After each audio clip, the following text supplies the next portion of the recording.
안녕하세요. 학습 플래너 석훈쌤입니다. 편입 정원이 꾸준하게 늘고 있는 추세이다 보니 최근 많은 분들께서 편입 시험에 관심을 갖고 지원 자격을 갖추기 위해서 학점은행제라는 제도를 활용하고 있으신데요. 지금부터 오늘 영상에선 학점은행제란 무엇인지, 왜 이렇게 많은 사람들이 학점은행제로 편입을 준비하는지, 그리고 어떻게 준비하면 좋을지 이런 부분들을 중점적으로 다뤄보도록 하겠습니다. 편입이란 무엇일까요? 기존에 다니던 대학을 그만두고 원하던 대학에 3학년으로 입학하는 걸 의미하죠. 수능과 비교하면 준비해야 할 과목 수가 적어 부담이 덜하고, 최근 편입 모집 인원이 늘어남에 따라 대입 선택지 중 하나로 편입이 각광받고 있습니다.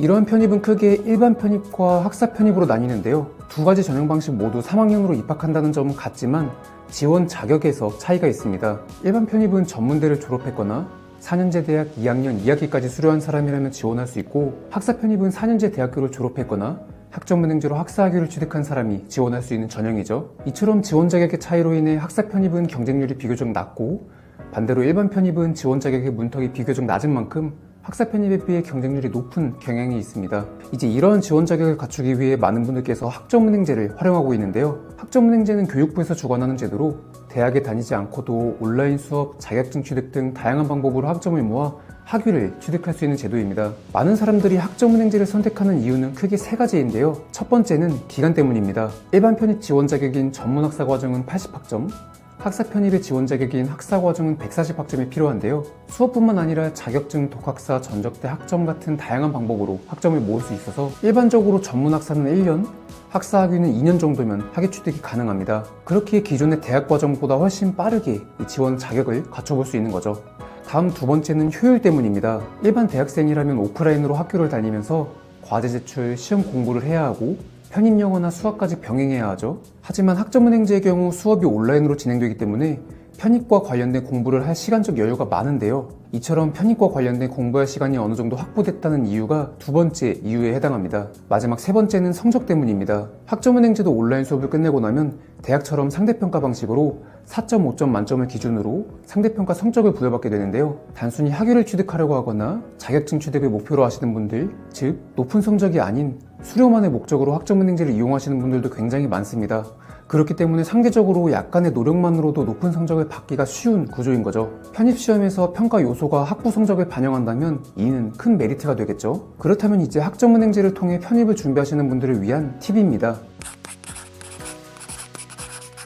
어떤 전공으로 학위를 취득하셔야 될지 모르겠다라고 하신다면 경영학 전공을 추천합니다. 경영 전공은 대부분의 교육원에 온라인 수업이 개설되어 있는 전공 과정이기도 하고, 학점으로 인정될 만한 자격증이 많고 난이도가 낮기 때문에 비교적 쉽게 학위를 취득할 수 있습니다.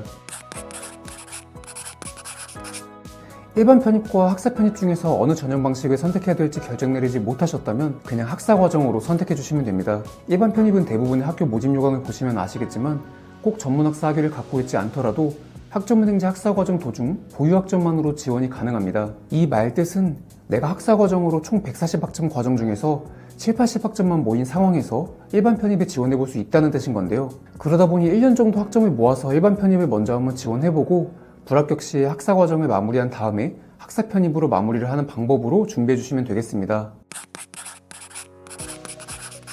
학점은행제를 진행하다 보면 잘못된 학습 설계나 행정 절차 실수로 인하여 제때 편입을 지원하지 못하는 경우가 생각보다 많이 발생하는데요. 학점은행제에는 각각 수업을 듣는 교육원에서 행정 절차에 대한 안내나 학습 과정에 대한 설계, 그리고 성적 관리에 대한 도움을 주고 있는 플래너라는 사람들이 근무하고 있습니다. 그러다 보니 학점은행제를 시작하기 전에 플래너한테 이런저런 상담을 받고 수업에 대한 안내를 받으신 다음에 학점은행제를 시작하게 되실 텐데, 이러한 플래너를 선택할 때는 몇 가지 주의사항이 있습니다. 정식으로 인가받은 교육원 소속 플래너가 맞는지, 혹시나 상담 비용이나 관리 비용을 요구하고 있지는 않는지, 수업을 진행하다 보면 지속적인 소통이 필요하기 때문에 나한테 친절한 사람이 맞는지, 그리고 편입과 관련된 전문적인 지식을 갖고 있는 사람이 맞는지, 이런 부분을 잘 체크하셔서 안내를 받아보신다면 편입을 준비하는 과정을 조금 더 수월하게 준비해 보실 수 있으실 겁니다. 25년으로 접어들면서 더욱더 많은 학생분들께서 편입 상담 요청을 해주셔서 준비하고 알아보시는데 조금이나마 도움이 됐으면 하는 마음으로 이렇게 영상을 촬영하게 됐습니다. 이 영상이 여러분들의 시간과 노력을 아끼는 데 조금이나마 도움이 되었길 바라며 영상 내용과 관련해서 추가적으로 궁금하신 점이 있으시거나 앞에서 말씀드렸던 플랜에 대한 안내가 필요하신 분이 계시다면 위에 보이시는 제 카카오톡 아이디를 통해서 연락 남겨주시면 제가 개인 상황에 맞는 가장 효율적인 준비 방법을 알려드리도록 하겠습니다. 시청해주셔서 감사드리며 저는 다음 영상에서 찾아뵙도록 하겠습니다.